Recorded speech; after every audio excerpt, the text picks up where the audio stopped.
అది వారణాసిలో ఉన్న గంగా నది నీటిలో కొందరు ముస్లిం యువకులు ఒక ఇఫ్తార్ విందు చేసుకుని గంగా నదిని అపవిత్రం చేశారని వీడియోలో రికార్డ్ చేసి ఆ వీడియోని ఒక యువకుడు ఇన్స్టాగ్రామ్ లో అప్లోడ్ చేయడంతో అది కాస్త విపరీతంగా వైరల్ అయింది. కావాలనే మత సామరస్యాన్ని దెబ్బతీయడానికి, హిందువుల సెంటిమెంట్లను గాయపరచడానికి ఇలా చేశారని, వీరిలో ఎక్కువ మంది లోకల్ గా ఉండే పేద చేనేత కార్మికులు, మతాల మధ్య విద్వేషాలు రెచ్చగొట్టడం, ప్రమోటింగ్ ఎనిమిటీ, పూజా స్థలాలను అపవిత్రం చేయడం పబ్లిక్ న్యూసెన్స్ లోయర్ కోర్టులో, సెషన్స్ కోర్టులో కూడా వీళ్లకు బెయిల్ దొరకలేదు. కోర్టు కీలక కామెంట్ కూడా ఈ సందర్భంలో చేసింది. అయితే తాము కావాలని చేయలేదని, జరిగిన దానికి మనస్ఫూర్తిగా విచారం వ్యక్తం చేస్తున్నామని నిందితులు కోర్టుకు అఫిడవిట్ సమర్పించారు. ఈ కేసు ఇప్పటితో అయిపోలేదు, నిందితులకి శిక్షలు పడలేదు, అలాగని నిందితులని నిర్దోషులుగా కూడా కోర్టు బయటికి వదిలిపెట్టలేదు. కాకపోతే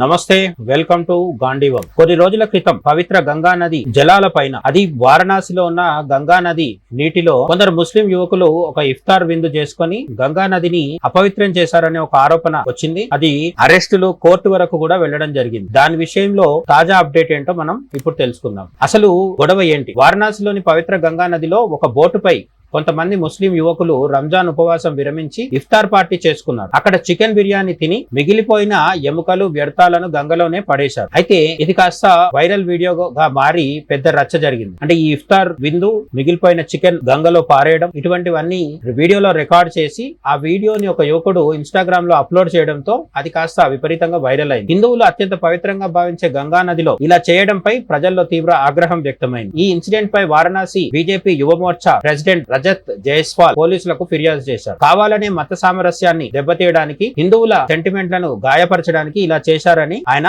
ఆరోపించారు. 14 మంది అరెస్ట్. కంప్లైంట్ రావడంతో పోలీసులు వెంటనే యాక్షన్ లోకి దిగి మార్చి 17న 14 మంది ముస్లిం యువకులను అరెస్ట్ చేసి జైలుకు పంపారు. వీరిలో ఎక్కువ మంది లోకల్ గా ఉండే పేద చేనేత కార్మికులు అని మనకు మీడియాలో చెబుతున్నారు. మతాల మధ్య విద్వేషాలు రెచ్చగొట్టడం, ప్రమోటింగ్ ఎనిమిటీ, పూజా స్థలాలను అపవిత్రం చేయడం public nuisance water pollution act కింద వీరిపై కఠినమైన సెక్షన్లతో పోలీసులు ఎఫ్ఐఆర్ నమోదు చేశారు. జైల్లో ఉన్న నిందితులు బెయిల్ కోసం వారణాసి లోయర్ కోర్టు, సెషన్స్ కోర్టులను ఆశ్రయించారు. కానీ సామాజిక సామరస్యాన్ని దెబ్బతీసేలా ప్రవర్తించారంటూ ఏప్రిల్ 1న కోర్టులు వీరికి బెయిల్ ఇవ్వడానికి నిరాకరించాయి. ఏది లోకల్ కోర్టు, సెషన్స్ కోర్టు, రెండు చోట్ల కూడా, లోయర్ కోర్టులో, సెషన్స్ కోర్టులో కూడా వీళ్లకు బెయిల్ దొరకలేదు. చివరికి వీరు అలహాబాద్ హైకోర్టును ఆశ్రయించారు. కేసును విచారించిన హైకోర్టు మే 15న మొదట 8 మందికి, ఆ తర్వాత మిగిలిన 6 మందికి, మొత్తం 14 మందికి బెయిల్ మంజూరు చేసింది. కోర్టు కీలక కామెంట్ కూడా ఈ సందర్భంలో చేసింది. గంగా నదిలో నాన్ వెజ్ వ్యర్థాలు పడేయడం వల్ల ఖచ్చితంగా హిందూ సమాజం సెంటిమెంట్లు దెబ్బతింటాయని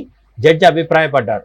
సోషల్ మీడియాలో ఇలాంటివి వేగంగా వైరల్ అయ్యి గొడవలకు దారితీస్తాయని హెచ్చరించారు. అయితే తాము కావాలని చేయలేదని, జరిగిన దానికి మనస్ఫూర్తిగా విచారం వ్యక్తం చేస్తున్నామని నిందితులు కోర్టుకు అఫిడవిట్ సమర్పించారు. వాళ్లకు ఎలాంటి క్రిమినల్ హిస్టరీ లేకపోవడం, ఇప్పటికే 2 నెలలు జైల్లో ఉండడంతో కోర్టు బెయిల్ ఇచ్చింది. పోలీసుల ఆరోపణలపై డౌట్. బోటును నిందితులు బలవంతంగా లాక్కున్నారని పోలీసులు తర్వాత యాడ్ చేసిన సెక్షన్ పై హైకోర్టు అనుమానం వ్యక్తం చేసింది. నిందితులు బయట ఉన్నా కూడా పోలీసులు ఇన్వెస్టిగేషన్ కి ఎలాంటి ఇబ్బంది లేదని కోర్టు తన అభిప్రాయాన్ని చెప్పడం జరిగింది. అందుకని బెయిల్ ఇచ్చేసి దర్యాప్తును కొనసాగించాలని పోలీసులకు కోర్టు సూచించడం జరిగింది. ఈ కేసు ఇప్పటితో అయిపోలేదు, నిందితులకి శిక్షలు పడలేదు, అలాగని నిందితులని నిర్దోషులుగా కూడా కోర్టు బయటికి వదిలిపెట్టలేదు. కాకపోతే బెయిల్ మాత్రం మంజూరు చేయడం జరిగింది. అసలు గంగా నదిలో ఈ సోకాల్డ్ పేద ముస్లింలు ఇఫ్తార్ పార్టీ జరుపుకుంటే జరుపుకున్నారు. పడవతో తిరిగి వచ్చేయకుండా మిగిలిపోయిన చికెన్ బిర్యానీకి సంబంధించిన వ్యర్థాలను పవిత్ర గంగా నదిలో కలపడం సబబేనా? మీరేమనుకుంటున్నారు? వారికి బెయిల్ రావడం, ఇప్పుడు వాళ్ళు బయటకు వచ్చేయడం తర్వాత ఈ కేసు ముందుకు కొనసాగుతూ ఉంటుంది. లీగల్ ప్రాసెస్ కొనసాగుతుంది. లీగల్ ప్రాసెస్ ని, కోర్టులని మనం ప్రశ్నించాల్సిన పని లేదు.